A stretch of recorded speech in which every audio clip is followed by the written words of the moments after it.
कैसे रामचरितमानस का पाठ करने से कुंडली में बैठे 9 ग्रहों के दोष दूर हो जाएंगे।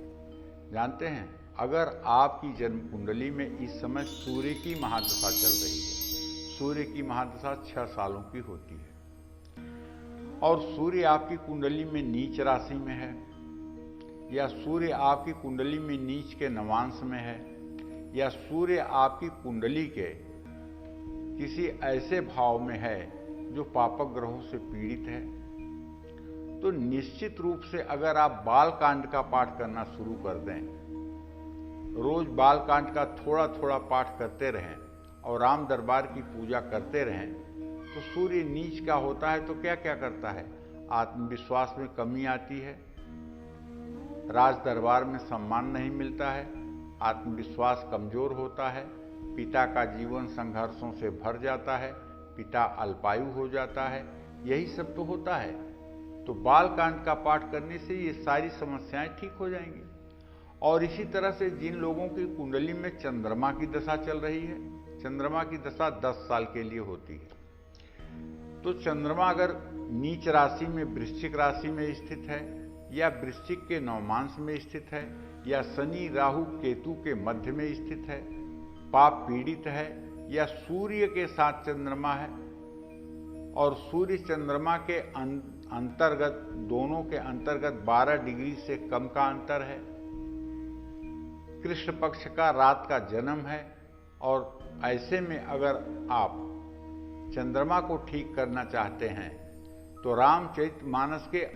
अयोध्या कांड का पाठ करें। अगर आप अयोध्या कांड का पाठ करेंगे तो चंद्रग्रह की मजबूती अपने आप हो जाएगी, इससे आपके मन में स्थिरता जरूर बनेगी, इससे चंद्रमा को बल मिलेगा और तनाव कम होगा।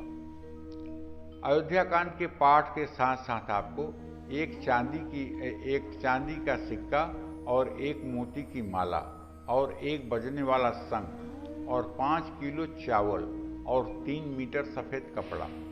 ये सोमवार को स्नान करके किसी वेद पाठी ब्राह्मण को दान करना चाहिए। जिन लोगों की कुंडली में मंगल की महादशा चल रही है जो 7 सालों की होती है, मंगल कुंडली में नीच राशि का है या अशुभ है, या मांगलिक दोष है कुंडली में जिसके कारण विवाह नहीं हो पा रहा है, या आपका जीवन साथी हर समय बीमार रहता है, तो आपको रामचरितमानस के अरण्य कांड का पाठ करना चाहिए। इससे मांगलिक दोष भी दूर हो सकता है, इसमें कोई अतिशयोक्ति नहीं, लेकिन इसे आपको एक पाठ 108 दिन करना पड़ेगा। और जिन लोगों की जन्म कुंडली में बुध की महादशा चल रही है, या बुध कुंडली में नीच राशि का या चतुर्थ भाव में या अस्त है, तो उनको रामचरितमानस के किष्किंधा कांड का पाठ करना चाहिए। किष्किंधा कांड का पाठ करने से बुध ग्रह मजबूत होता है, वाणी में प्रभाव आता है। और जिन लोगों की कुंडली में गुरु की महादशा चल रही है, या जिन लोगों की कुंडली में मकर राशि का बृहस्पति है या नीच नवमांश का बृहस्पति है, ऐसे लोगों को रामचरितमानस के सुंदरकांड का नित्य पाठ करना चाहिए। इसी तरह से सुंदरकांड का नित्य पाठ करने से आत्मविश्वास अपने आप बढ़ जाएगा। जिन लोगों की कुंडली में शुक्र की महादशा चल रही है, या शुक्र कुंडली में नीच या अशुभ स्थिति में है, विवाह में देर हो रही है, नपुंसकता है, संतान प्राप्ति में विघ्न पैदा हो रहा है, तो ऐसे सभी लोगों को रामचरितमानस के लंका कांड का पाठ करना चाहिए। और जिन लोगों की कुंडली में शनि की महादशा चल रही है जो 19 साल की होती है, या शनि की 7.5 चल रही है, जैसा कि इस समय मकर कुंभ और मीन राशि के जातकों के ऊपर 7.5 है भैया, तो इस समय मकर कुंभ मीन राशि के जातकों को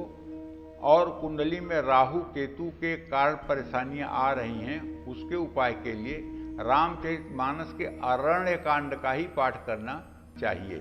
अगर ये पाठ नियमित किया जाए तो निश्चित रूप से जीवन में आ रही परेशानियां दूर होंगी। जय मां विंध्यवासिनी।